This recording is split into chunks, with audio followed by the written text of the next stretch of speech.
নমস্কাৰ।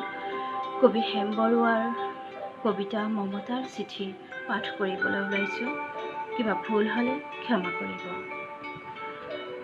If you are coming down through the narrows of the river Gyan, please let me know beforehand, and I will come out to meet you as far as Koposa. It's a pound. মৰমৰ এয়া মম এডাল জ্বলাই লৈছোঁ।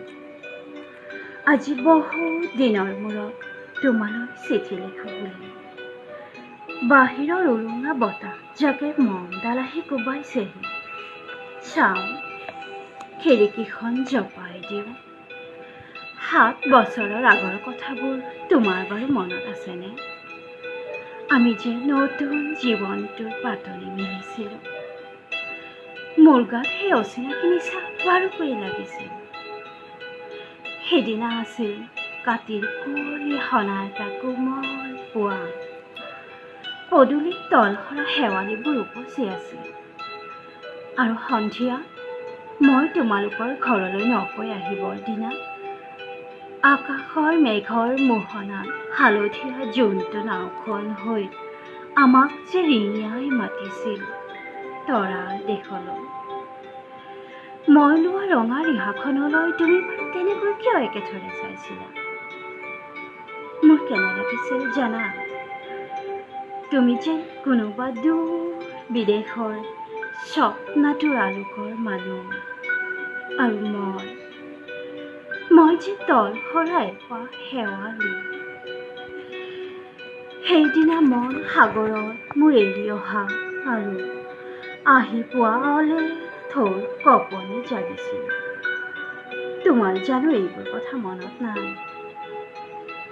আমাৰ দেউতাই যে চিঠিত লিখিছিল, আই তই নতুন ঘৰখনত হাঁহি মাতি থাকিবি।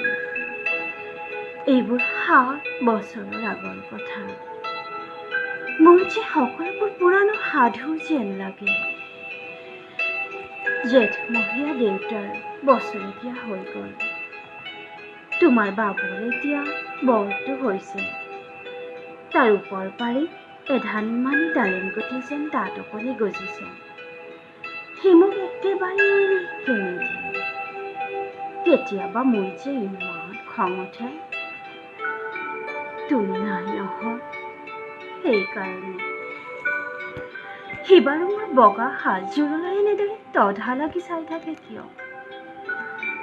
তাৰ উপৰজাৰে পৰা এইযোৰ কাপোৰ চিনাকি, সেইকাৰণেই নহয়।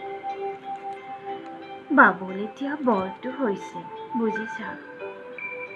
আৰু ডাঙৰ হ'লে স্কুলত তাক নাম লগাই দিম। স্কুলত থকা সময়খিনি মোৰ যে বুকুখন তেনেই উদং হৈ থাকিব ভাই। আৰু কি লিখি বিশেষ একো নাই। মোৰে হ'ব। তুমি যিদিনা উলটি আহিবা মোক আগতীয়াকৈ জনাবা দেই। মই ভোগ দৰেই দি ফটিয়াই গৈ বুঢ়া লুইতৰ বুকুৰ পৰা তোমাক ৰিঙাই মাতিম। তুমি যিদিনা উলটি আহিবা মোক আগতীয়াকৈ জনাবলৈ নেপাহৰিবা দেই। মৰম লগা ইতি তোমাৰ মমতা। পুনৰ এইবাৰ বুজিছা? মাঘৰ বিহুৰ মেজিৰ জুইকুৰা বৰ ৰঙাকৈ জ্বলিছিল। আমাৰ আইতাৰ কলি ছাগলীজনীৰ 2টি পোৱালি জগিছে। এটা সুত বগা আৰু আনটো পহৰা। ধন্যবাদ।